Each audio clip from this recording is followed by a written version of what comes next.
എനിക്കറിയില്ല. എൻ്റെ വീടിൻ്റെ തൊട്ടപ്പുറത്ത് ഒരു നെൽപ്പാടമായിരുന്നു. അതിപ്പോൾ ഒരാളുടെ കുറച്ച് തെങ്ങ് നട്ടുപിടിപ്പിച്ച് ഒരു തെങ്ങ് തോപ്പാക്കി മാറ്റി. നിങ്ങളായിരിക്കും അവിടെ നിന്ന് ധാരാളം തേങ്ങ പുള്ളി കിട്ടുന്നത്. തേങ്ങയ്ക്ക് വില ഇല്ലാത്ത സമയത്താണ് പുള്ളി തെങ്ങ് തോപ്പാക്കിയത്. അത് കള്ള് ചെത്താൻ കൊടുത്തിരിക്കും. ആ മിക്കവാറും എല്ലാ ദിവസവും ഈ ചെത്തുകാർ കള്ളി എത്തിക്കൊണ്ടുപോകുന്ന ഞാൻ കാണും. പക്ഷെ അതിനേക്കാളും നയനാനന്ദകരമായിട്ടുള്ള കാഴ്ച യോഗ്യന്മാരായ ആളുകൾ കാലത്ത് തന്നെ പാൻറ്റൊക്കെ ഷർട്ടൊക്കെ ഇൻസർട്ട് ചെയ്ത് ബെൽറ്റൊക്കെ കെട്ടി ആ വഴി കൂടി നടക്കുന്നു. ഇപ്പം എന്ത് പറ്റിയത്? സ്ഥലത്തിന് പെട്ടെന്ന് ഒരു ഫേസ് ലിഫ്റ്റ് ഉണ്ടായിരുന്നു. അപ്പോൾ എന്താ സംഭവിച്ചാൽ ഇവിടെ മായം ചേർക്കാത്ത നല്ല കള്ള് കിട്ടും എന്നുള്ളത് കൊണ്ട് മാന്യന്മാർ അപ്പോൾ ഇനി ചെത്തുകാരെന്തായിരിക്കും ഷാപ്പിൽ കൊടുക്കുന്നത് നമുക്കറിയില്ല. ഇത് വാങ്ങിക്കാൻ പറ്റുന്നവരുണ്ട്. നിശ്ചിത ലിറ്റർ കള്ള അവിടെ അളക്കണമല്ലോ. അവർ മിക്കവാറും സിലോൺ കൂടി കലക്കിയതായിരിക്കും ഷാപ്പിൽ കൊടുക്കുന്നത് എന്ന് വിചാരിക്കും.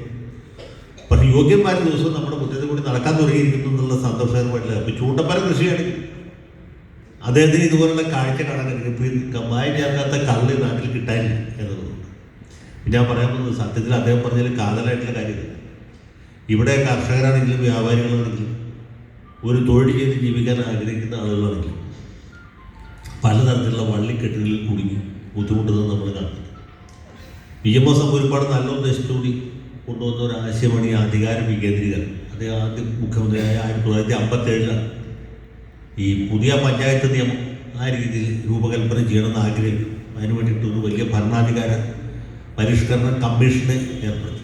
കമ്മീഷൻ റിപ്പോർട്ട് വരുമ്പോഴത്തേക്കും മറ്റു തരത്തിലുള്ള സാമുദായികമായ മറ്റു പല പ്രശ്നങ്ങളുണ്ടായി. പിന്നെ വിഭജന സമരമുണ്ടായി. ആ സ്വപ്നം പൂർത്തീകരിക്കാതെ അദ്ദേഹത്തിന് പോകണം. പിന്നീടാണ് പഞ്ചായത്ത് ആക്ട്, നമ്മുടെ പഞ്ചായത്ത് ആക്ട്, പഞ്ചായത്ത് രാജ് ആക്ടല്ല, പഞ്ചായത്ത് ആക്ട് പിന്നെ വന്ന സർക്കാരിൻ്റെ പട്ടനാളുകളുടെ സമയത്താണ് കൊണ്ടുവരുന്നത്. അത് പാസ്സാക്കുന്നത് R. ശങ്കർ മുഖ്യമന്ത്രിയായിരിക്കുമ്പോഴാണ്. തുടർന്ന് പഞ്ചായത്ത് തിരഞ്ഞെടുപ്പ് നടന്നു. പഞ്ചായത്തുകൾക്ക് വളരെ നാമമാത്രമായ അധികാരങ്ങളെ ഉണ്ട്. പിന്നീട് പുതിയ പഞ്ചായത്ത് ആക്ട്, പഞ്ചായത്ത് രാജ് ആക്ട് കൊണ്ടുവരേണ്ട ആഗ്രഹിച്ചു. നമ്പൂരിപ്പാട് രണ്ടാമത് മുഖ്യമന്ത്രിയായ 67 ഖാദർ കുട്ടി നഹ എന്ന് പറഞ്ഞാൽ തദ്ദേശം പഞ്ചായത്ത് വകുപ്പ് എന്നാണ് പറഞ്ഞത്. തദ്ദേശ വകുപ്പ് എന്നുള്ള പേര് തന്നെ പിന്നെ അത് ഇങ്ങനെ നടപ്പാക്കാൻ ആലോചിച്ച് ഈ പഞ്ചായത്തിൻ്റെ കാലാവധി 16 കൊല്ലം നീണ്ടു. ഇംഗ്ലണ്ടിൽ ലോങ് പാർലമെൻറ്റ് എന്ന് പറഞ്ഞൊരു സാധനം. അതുപോലെ ലോങ് പഞ്ചായത്ത് നമ്മുടെ നാട്ടിൽ. എൻ്റെ അച്ഛൻ അതിലൊരു മെമ്പറായിരുന്നു. അദ്ദേഹം പറഞ്ഞു പുള്ളി ഒരു തവണ ഇലക്ഷൻ മത്സരിച്ച് ജയിച്ചിട്ട് 16 കൊല്ലം മെമ്പറായിരുന്ന ഒരാളാണ്. അത് പുള്ളിയുടെ കുഞ്ഞല്ല. ഖാദർ കുട്ടി നഹി കാലാകാലങ്ങളിൽ മാറി വന്ന മുഖ്യമന്ത്രിമാരും ചേർന്ന് പുള്ളിക്കും പുള്ളിയോടൊപ്പം ജയിച്ച ആളുകൾക്കും അങ്ങനെ ഒരു അവസരം നൽകി. അന്ന് പഞ്ചായത്ത് പ്രസിഡന്റ് കുഞ്ഞോമ്പ് സാർ പറഞ്ഞാൽ വക്കീലെന്നായി. അദ്ദേഹം ഈ പഞ്ചായത്ത് ആളുകൾ വിചാരിച്ചത് ഇദ്ദേഹത്തിനെന്തോ ഈ കരമൊഴിവായിട്ട് പതിച്ചു കൊടുത്തിരുന്ന പോസ്റ്റാണ് പഞ്ചായത്ത് പ്രസിഡന്റ്. ജനങ്ങളുടെ കുഴപ്പമില്ല, ആൾക്കാരെ ജനിക്കുന്ന ആളുകളുടെ പുള്ളിയാണ് പഞ്ചായത്ത് പ്രസിഡന്റ്. അങ്ങനെ ഇങ്ങനെ കിട്ടിയ പോസ്റ്റാണ് തിരഞ്ഞെടുക്കപ്പെടുന്ന ഒരു പദവിയാണ് പഞ്ചായത്ത് പ്രസിഡന്റ്. ആളുകൾക്ക് അറിയില്ല. ഞാൻ പറഞ്ഞത് പിന്നെയാണ് നരസിംഹറാവുവിൻ്റെ സമയത്ത് പഞ്ചായത്ത് രാജ് ആക്ട്, അങ്ങനെയാണ് ത്രിതല പഞ്ചായത്തുകൾ. ഇപ്പോൾ പഞ്ചായത്ത് തിരഞ്ഞെടുപ്പ് കഴിഞ്ഞ സമയം നമുക്കറിയാം. ഇപ്പോൾ പഞ്ചായത്തുകൾക്ക് ഒരുപാട് അധികാരങ്ങളുണ്ട്. ഓരോ പഞ്ചായത്ത് പ്രസിഡന്റും ഒരു പഞ്ചായത്ത് മുഖ്യമന്ത്രി. പക്ഷെ പല പഞ്ചായത്ത് പ്രസിഡന്റുമാർക്കും അവരുടെ അധികാരമുണ്ടെന്ന് കൃത്യം അറിയില്ല. അതുകൊണ്ടാണ് ശരിക്കും പഞ്ചായത്ത് അല്ലെങ്കിൽ മുനിസിപ്പാലിറ്റി എന്നൊക്കെ പറഞ്ഞത് വലിയ അധികാരങ്ങൾ കൈയാളുന്ന തദ്ദേശ സ്വയംഭരണ സ്ഥാപനങ്ങളാണ്. പക്ഷേ ഇവർക്ക് ഇത് നടപ്പാക്കാൻ പറ്റുന്നില്ല. കാരണം എന്ന് വെച്ചാൽ ഒന്നാമത് ഉദ്യോഗസ്ഥർ ആണ് ഇവർക്ക് നിർദ്ദേശങ്ങൾ നൽകുന്നത്. രണ്ടാമത് ഈ പഞ്ചായത്ത് പ്രസിഡന്റുമാരായിട്ട് അല്ലെങ്കിൽ മുനിസിപ്പൽ ചെയർമാൻമാരായിട്ട് വരുന്ന ആളുകൾക്ക് ഇവരുടെ അധികാരം എന്താണെന്ന് അറിയില്ല. 5 കൊല്ലത്തേക്കാണ് തിരഞ്ഞെടുക്കുന്നത് നമുക്കറിയാം. 2 കൊല്ലം 1 കൊല്ലം 1.5 കൊല്ലം കഴിയുമ്പോൾ അവരെ മാറ്റും. കാരണം ആ രീതിയിൽ പല അറേഞ്ച്മെൻറ്റും നടത്തിയിട്ടുണ്ട്. A ഗ്രൂപ്പ്, I ഗ്രൂപ്പ്, അല്ലെങ്കിൽ തിരുത്തൽവാദി, തിരുമ്പൽവാദി, ഇങ്ങനെ പല ഗ്രൂപ്പുകൾ. മാത്രമല്ല നേരത്തെ പറഞ്ഞ ഉദ്യോഗസ്ഥന്മാർ ഭരിക്കും. പിന്നെ ഇതിനകത്ത് പലവിധ സമ്മർദ്ദങ്ങൾ വരും. അപ്പോൾ സത്യസന്ധമായിട്ടും കാര്യക്ഷമമായിട്ടും പ്രവർത്തിക്കാനുള്ള അവസരങ്ങൾ നൽകും. ഇത് തന്നെയാണ് എല്ലാ തലങ്ങളിലും നടന്നു. മേയർമാരാണെങ്കിലും മുനിസിപ്പൽ ചെയർമാൻമാരാണെങ്കിലും മുഖ്യമന്ത്രിമാരാണെങ്കിലും ഒക്കെ ഈ വീതം വെപ്പ്, ഊഴമിട്ട് അധികാര കൈമാറ്റമൊക്കെ വരുമ്പോൾ സ്വാഭാവികമായിട്ടും അവരുടെ അധികാരങ്ങൾ ശരിയായ രീതിയിൽ നിറവേറ്റാൻ പറ്റുകയില്ല. പിന്നെ രാഷ്ട്രീയമായ ഉൾക്കാഴ്ചയുള്ള ആളുകൾ വരും, ഇച്ഛാശക്തിയുള്ള സർക്കാരുകൾ വരും. അപ്പോൾ സാമുദായികമായിട്ടുള്ള വിലപേശം, അതിലൊന്ന് കത്തോലിക്കൻ വേണം. പിന്നെ ജിറാഫിനെ കൊണ്ടുപോകാൻ അറിയാം. അങ്ങനെ ഉള്ള വിലപേശലിൽ പോയി ഞങ്ങളുടെ പാർട്ടിക്ക് അത് കിട്ടി, ഞങ്ങളുടെ സമുദായത്തിന് അത് കിട്ടിയില്ല, ഞങ്ങളുടെ പാർട്ടിക്ക് ഇത് കിട്ടിയില്ല.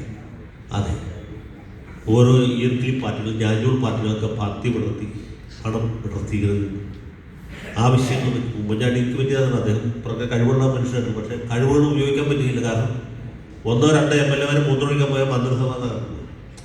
അങ്ങനെയൊക്കെയുള്ള പല ഘട്ടങ്ങൾ വരുമ്പോൾ ഓരോ കാര്യങ്ങൾക്കും ഓരോരുത്തർക്കും വേണ്ടിയിട്ട് വിട്ടുവീഴ്ചയുണ്ട്. എം.എ. ജോണിൻ്റെ പ്രസിദ്ധമായ വചനമുണ്ട്, അത് ഏത് കാലത്തും പ്രസക്തമാണ്. ഞാൻ വിചാരിക്കും എം.എ. ജോണിൻ്റെ സൂക്തങ്ങൾ. എം.എ. ജോൺ എന്ന് പറഞ്ഞൊരു നേതാവാണ്, വലിയ ഉൾക്കാഴ്ചയുള്ള മനുഷ്യനാണ്. രാഷ്ട്രീയം കൂലങ്കഷമായിട്ട് പഠിക്കും, കൃത്യമായിട്ട് വിശകലനം ചെയ്യുകയും ചെയ്ത ആളാണ്. പുള്ളിയുടെ പ്രതിഭയ്ക്കും യോഗ്യതയ്ക്കും അനുസരിച്ചുള്ള അംഗീകാരം കിട്ടി. ഈ ജോണിൻ്റെ ഒരുപാട് സൂക്തങ്ങളുണ്ട്. ഇതിൽ ഏറ്റവും പ്രധാനപ്പെട്ട സൂക്തമായിട്ട് എനിക്ക് തോന്നുന്നത് പരിപാടികളുടെ പിടിവാശിയാണ് പരിവർത്തനവാദിയുടെ പടവാണ്. വലിയ പ്രസിദ്ധമായ സൂക്തമാണ്. പരിപാടികളുടെ പിടിവാശിയാണ് പരിവർത്തനവാദിയുടെ പടവാൾ. അപ്പോൾ ജോണിൻ്റെ ഒരിക്കൽ കടമ്പോൾ എനിക്ക് നിങ്ങളുടെ എല്ലാ സൂക്തങ്ങളും വെച്ച് ഏറ്റവും ഇഷ്ടം ഈ പരിവർത്തനവാദിയുടെ പടവാളാണ്. പുള്ളി പറഞ്ഞാൽ അതിനൊരു 2ാം ഭാഗമുണ്ട്, അത് കേട്ടിട്ടുണ്ട്. ഞാൻ പറഞ്ഞു കേട്ടില്ല. അപ്പോൾ അതേപോലെ അതാണ് കൂടുതൽ പ്രധാനം. പരിപാടിയിൽ വിട്ടുവീഴ്ച ചെയ്താൽ പിന്നെ വിട്ടുവീഴ്ച പരിപാടിയും. സത്യം പറഞ്ഞ ജോണിത് പറഞ്ഞു തരുമ്പോൾ എനിക്കുണ്ടായ ഒരു ഞെട്ടൽ അല്ലെങ്കിൽ ഒരു അമ്പരപ്പ് എന്ന് പറയുന്നത് ഭയങ്കരമാണ്. ഞാൻ എൻ്റെ ജീവിതത്തിൽ അതിന് മുമ്പ് അതിന് ശേഷമോ ഇത്രയും പ്രസക്തമായ ഒരു വചനം കേട്ടിട്ടില്ല, സൂക്തം കേട്ടിട്ടില്ല. നമ്മുടെ ജനാധിപത്യ സംവിധാനത്തെക്കുറിച്ച് ആലോചിക്കുമ്പോൾ ഏറ്റവും പ്രധാനപ്പെട്ട വാചകം ഇതാണ്: പരിപാടിയിൽ വിട്ടുവീഴ്ച ചെയ്താൽ പിന്നെ വിട്ടുവീഴ്ച പരിപാടി. എത്ര കൃത്യമാണെന്നാണ്. ഇവിടെ പരിപാടിയിലെ വിട്ടുവീഴ്ച മാത്രമേ ഉള്ളൂ. ഓരോ ഘട്ടത്തിലും വിട്ടുവീഴ്ച ചെയ്ത് ഈ പരിപാടി ഇല്ലാതാണ്. ഇതാണ് സത്യത്തിൽ സംഭവിക്കുന്നത്. ഈ സത്യത്തിൽ ഇത് കുറച്ചുകൂടി നമ്മൾ പുറകോട്ട് അല്ലെങ്കിൽ കൂടുതൽ ആഴത്തിൽ ചിന്തിച്ചാൽ കാണുന്ന ഒരു കാര്യം എന്ന് വെച്ചാൽ വളരെ പ്രധാനപ്പെട്ട കാര്യം ഇതാണ്: നമ്മുടെ ഈ ജനാധിപത്യ സംവിധാനം വളരെ ദുർബലമാണ്. സത്യത്തിൽ ഇവിടെ ജനാധിപത്യം ഇല്ല. ഇന്ത്യ റിപ്പബ്ലിക്കായി ഇല്ലേ, സ്വതന്ത്ര ജനാധിപത്യ പരമാധികാര മതേതര റിപ്പബ്ലിക്കായി മാറിയെന്ന് പറയുമ്പോഴും ജനാധിപത്യത്തിൻ്റെ ഒരു പുറത്തോട് മാത്രമേ ഉള്ളൂ. ജനാധിപത്യ ഭരണക്രമമുണ്ട്, പക്ഷേ ജനാധിപത്യ സംസ്കാരം. ഇതാണ് ഇന്ത്യയുടെ പരാതി. അത് നമ്മൾ ഇന്ത്യക്കാരെ അല്ല ഭരണഘടന എഴുതിയ ആൾക്കാരെ കുറ്റപ്പെട്ടിട്ട് കാര്യമില്ല, ഭരിക്കുന്നവരെ കുറ്റപ്പെട്ടിട്ട് കാര്യമില്ല. ഇന്ത്യ പോലത്തെ ഒരു രാജ്യത്ത്, വികസ്വര രാജ്യത്തൊക്കെ നമ്മൾ ഒരു പ്രാകൃത രാജ്യമാണ് ഇന്ത്യ. ഇതുപോലൊരു രാജ്യത്ത് ഇത്രയൊക്കെ നടക്കും. ഇതാണ് സത്യം. നമുക്ക് വലിയ വലിയ ആഗ്രഹങ്ങൾക്കുണ്ട്. ഭരണഘടനാ ശില്പികൾ ഒരുപാട് കാര്യങ്ങളൊക്കെ ആലോചിച്ച് വളരെ ബുദ്ധിപൂർവ്വം ചർച്ച ചെയ്തുണ്ടാക്കിയ ഭരണഘടനയുണ്ട്. ജനാധിപത്യമൊക്കെ നന്നായിട്ട് അതുകൊണ്ട് ഇന്നുവരെ ജനാധിപത്യമുണ്ട്. 5 കൊല്ലം കൂടുമ്പോൾ തെരഞ്ഞെടുപ്പ് നടക്കുന്നുണ്ട്. തെരഞ്ഞെടുപ്പിൽ തോറ്റ പാർട്ടി ജയിച്ച പാർട്ടിക്ക് മാറി കൊടുക്കുന്നുണ്ട്. അതൊക്കെ ശരിയാണ്, നല്ല കാര്യം. പക്ഷേ ജനാധിപത്യ ഭരണക്രമം അല്ലാതെ ജനാധിപത്യ സംസ്കാരമില്ല. ജനങ്ങൾക്ക് അവരുടെ അവകാശങ്ങളെ കുറിച്ച് അറിയിച്ചു, അവരുടെ ചുമതലകളെ കുറിച്ച്, അവരുടെ ഉത്തരവാദിത്തങ്ങളെ കുറിച്ച് അവർക്ക് യാതൊരു ധാരണയില്ല. അപ്പോൾ ജനാധിപത്യം എന്ന് വെച്ചാൽ ഒരു 1 വേ ട്രാഫിക്കാണ്. നമുക്ക് എന്തൊക്കെ അവകാശങ്ങളുണ്ട് നമ്മൾ വിചാരിക്കും, അതെന്താ നമുക്ക് വ്യക്തതയില്ല. പിന്നെ ഓരോ രാഷ്ട്രീയ പാർട്ടിയും കാലാകാലങ്ങളിൽ ജനങ്ങളെ നന്നാക്കാൻ വേണ്ടി പല പല ആശയങ്ങളും പല പരിപാടികൾക്ക് കൊണ്ടുപോകും. അത് തെരഞ്ഞെടുപ്പ് നടക്കുന്നവരുള്ളൂ. തെരഞ്ഞെടുപ്പ് കഴിഞ്ഞ് പിറ്റേ ദിവസം പിന്നെ ജാതിയായി, മതമായി, മറ്റു പല താല്പര്യങ്ങളായി, ഘടകകക്ഷികളായി, വിലപേശലായി. അങ്ങനെ വരുമ്പോൾ ഈ ജനങ്ങൾക്ക് കൊടുത്ത വാഗ്ദാനങ്ങൾ അത് പാലിക്കാൻ വേണ്ടിയിട്ടൊന്നുമല്ല. പ്രകടന പത്രികയിൽ എഴുതി വെക്കുന്ന കാര്യങ്ങൾ എന്തൊക്കെയാണെന്ന് പ്രകടന പത്രിക എഴുതിയവരും അത് അച്ഛൻ്റെ പ്രസിഡന്റ് മാത്രം അറിയാം, അല്ലാതെ ഭരിക്കുന്ന ആളുകൾക്ക് അറിയില്ല. ഇവിടെ നേരത്തെ ഇത് ഞാൻ വായിക്കും നമ്മുടെ സാഹിത്യം, അതിൽ പറഞ്ഞിട്ടുള്ള ഒരു കാര്യം വളരെ ശരിയാണ്. മന്ത്രിമാരല്ല ഭരിക്കുന്നത്, അവരുടെ സെക്രട്ടറിമാരാണ്, പ്രത്യേകിച്ച് ഇടതുപക്ഷ സർക്കാർ. ഇപ്പം കേരളത്തിലെ ഏറ്റവും കുറഞ്ഞ ഒരു മന്ത്രിയെങ്കിലും അവരുടെ സെക്രട്ടറി കടമ്പ എഴുന്നേറ്റ്.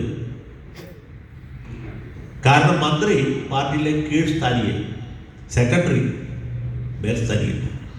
അപ്പോൾ എന്തു കരുവന്നൂർ ബാങ്കിൽ നടന്ന പോലെ നടന്നു. കരുവന്നൂർ ബാങ്കിലും മറ്റു ബാങ്കുകൾ തമ്മിലുള്ള വ്യത്യാസം എന്ന് വെച്ചാൽ കരുവന്നൂർ ബാങ്കിലെ സെക്രട്ടറി പാർട്ടിയിലെ ഉയർന്ന കമ്മിറ്റിയിൽ നിൽക്കുന്നതാണ് പ്രസിഡന്റ്. കാലാകാലങ്ങളിൽ വന്ന് പ്രസിഡന്റുമാണ് താഴെ കമ്മിറ്റിയിൽ നിൽക്കുന്നത്.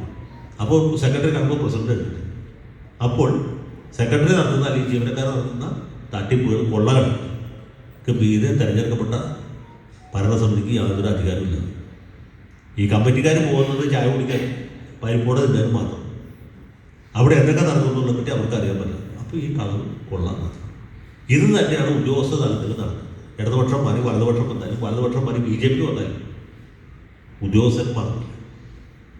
അവർ പ്രധാനപ്പെട്ട ഏത് പരിപാടിക്ക് എപ്പോഴും ഉടക്കം വയ്ക്കാം എന്ന രീതിയിൽ ഫയൽ വായിച്ചാൽ മനസ്സിലാകുന്ന മന്ത്രിമാരെത്ര ഗൗരിയമ്മയ്ക്ക് മനസ്സിലാവും, PS ശ്രീനിവാസന് മനസ്സിലാവും, ബേബി ജോണിന് മനസ്സിലാവും. കെ എം മാണിക്ക് മനസ്സിലാവും, ആര്യാണ് പോകുന്നത് മനസ്സിലാവും. വേറെ എത്ര പേർക്ക് മനസ്സിലാവും? ആർക്കും മനസ്സിലാവില്ല.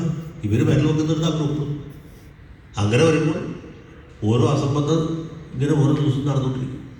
പിന്നെ അഴിമതി, അതിനെക്കുറിച്ച് പറയാൻ തുടങ്ങിയാൽ പോകാൻ പറ്റില്ല, അതുകൊണ്ട് ഞാൻ ദീർഘിപ്പിക്കുന്നില്ല. അപ്പോൾ നമ്മുടെ മൊത്തം സംവിധാനം ദൂഷിതം. ഇതാണ് പ്രശ്നം. ജനാധിപത്യം എന്ന പേരിൽ നടക്കപ്പെടുന്നത് ജനാധിപത്യത്തിൻ്റെ ഒരു പ്രഹസനമാണ്, ജനാധിപത്യത്തിൻ്റെ ഒരു മിമിക്രിയാണ്, ശരിക്കുള്ള ജനാധിപത്യം. അപ്പോൾ ഇതാണ് ശരിക്കും നമ്മുടെ രാജ്യം തരുന്നത് വലിയ പ്രശ്നം. അപ്പോൾ അത് പറയുമ്പോൾ നമുക്ക് ആകെ സമാധാനമുള്ളത് ഇന്ത്യക്കാൾ മോശമാണ് പാകിസ്ഥാനിലെ സ്ഥിതി നടക്കുന്നത്.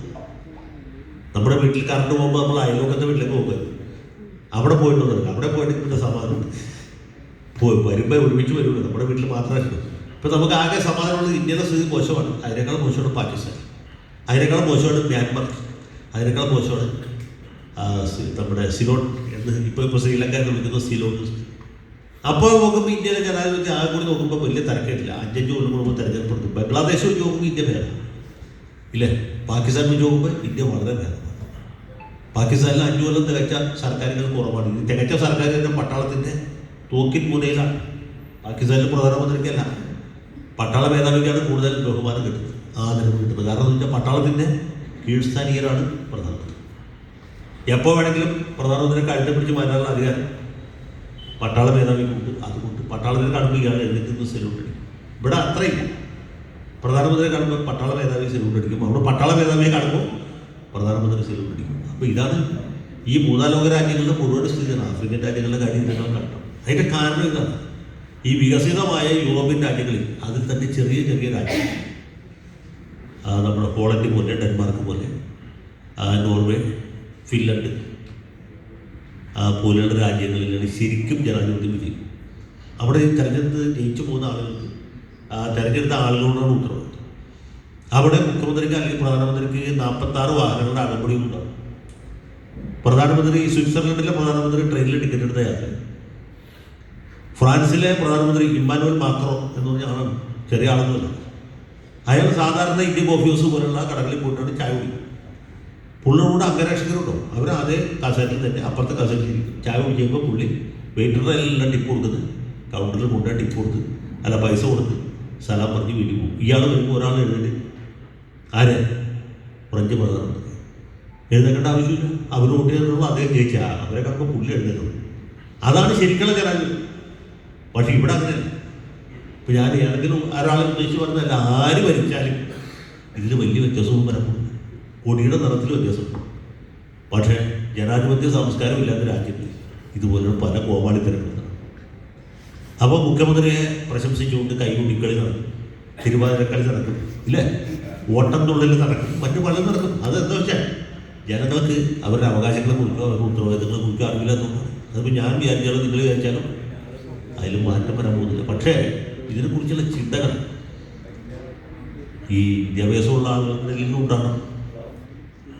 ഈ സാമ്പ്രദായികമായ രാഷ്ട്രീയ പാർട്ടികൾ ചെയ്യുന്നത് ശരിയല്ല എന്നുള്ള ബോധം ആളുകളുടെ ഇടയിൽ വർദ്ധിച്ചുകൊണ്ടിരിക്കുന്നുണ്ട്.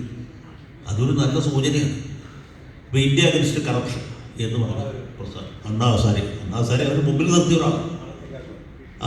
ഇടത്തരക്കാരായ വിദ്യാസമ്പന്നരായ ആളുകളുടെ ഇടയിൽ ഉയർന്നു വന്ന യോഗേന്ദ്ര യാദവാണെങ്കിൽ അരവിന്ദ് കെജ്രിവാളാണ്. അന്ന് രാജ്യത്ത് നടന്ന അഴിമതി ഭയാനകമായി കൽക്കരി പണം അഴിമതി. ഇപ്പോൾ ഇന്നലെ മരിച്ച സുരേഷ് കൽമാടിയുടെ കോമൺവെൽത്ത് ഗെയിംസിൻ്റെ ഷീല ദീക്ഷിതിൻ്റെ ഇല്ലേ, DMK-കാർ നടത്തിയ കൊള്ള അഴിമതി ഒന്നും പറയാൻ പറ്റില്ല, പകൽ കൊള്ള. അപ്പോൾ അങ്ങനെ അഴിമതിക്കെതിരായ വികാരം വളരെ ശക്തമായി നിൽക്കുന്ന സമയത്താണ് ഇന്ത്യ അഗൻസ്റ്റ് കറപ്ഷൻ. അണ്ണാ ഹസാരെ നിരാഹാരം നടത്തിക്കൊണ്ടാണ് സത്യത്തിൽ മൻമോഹൻ സിംഗ് പൊളിഞ്ഞു പോയി. ആ നിരാഹാരം അദ്വാനി ഗാന്ധിക്ക് വിജയിക്കില്ല, കാരണം തുല്യ നിലയിൽ അഴിമതിക്കാരൻ മറ്റൊന്നും ജനങ്ങൾക്കറിയാം. അപ്പം ഇങ്ങനെ ഒരു അമൂർത്തമായ വികാരത്തിന് രൂപം നൽകിയ ആളാണ് അണ്ണാസ്. അല്ലെങ്കിൽ അണ്ണാ ഹസാരെ കൊണ്ട് ഇത് ചെയ്യിച്ച ബുദ്ധിമാന്മാരായാൻ പറ്റാണ്. പക്ഷെ ഒരു പരിധിക്കപ്പുറത്ത് വിജയിച്ചില്ല. അത് മാത്രമല്ല ഇത് നടത്തിക്കൊണ്ട് ഗുണം കിട്ടിയത് BJP. ഇങ്ങനെയൊക്കെയുള്ള പ്രശ്നങ്ങളുണ്ടാവും. ഇപ്പോൾ കൊച്ചി കോർപ്പറേഷൻ തന്നെ നോക്കിയാൽ മതി. V4 കൊച്ചി എന്ന് പറഞ്ഞ സംഘടന കൊച്ചിയുടെ അടുത്താൽ തീർന്നു കഴിഞ്ഞ കോർപ്പറേഷൻ തെരഞ്ഞെടുപ്പിന് മുമ്പ്. കാരണം ഇത് 10 കൊല്ലമായിട്ട് UDF ഭരിച്ച് അവർക്ക് ഒരു രൂപത്തിലായി. അപ്പോൾ ജനങ്ങളുടെ ഇടയിൽ ഇവരുടെ ഓരോ കൗൺസിലർമാർക്ക് ഇതിനായിട്ടുള്ള വികാരം ശക്തമാണ്. ഞാൻ പറഞ്ഞത് എങ്ങനെയാണ് ഈ പൊളിറ്റിക്കൽ ഫോർമേഷൻ ഉണ്ടാകുന്നുള്ളൊരു ഉദാഹരണമുണ്ട്. ഇന്ത്യ അഗൻസ്റ്റ് കറപ്ഷൻ അല്ല, അപ്പോൾ കൊച്ചിയിലുണ്ടായിരുന്നു V4 കൊച്ചി എന്ന് പറഞ്ഞ നിപുൺ ചെറിയ എന്ന് പറഞ്ഞൊരു ചെറുപ്പക്കാരൻ, ഇത് കുറച്ച് ആൾക്കാരെയൊക്കെ സംഘടിപ്പിക്കും. അപ്പോൾ അഴിമതിക്കെതിരായിട്ടുള്ള വികാരം ജനങ്ങളുടെ ഇടയിൽ പൊതു. ഇവർ 10-35 സ്ഥാനാർത്ഥികൾ കപ്പലാണ്, എല്ലാ സ്ഥാനാർത്ഥികൾക്കും കപ്പലാണ്.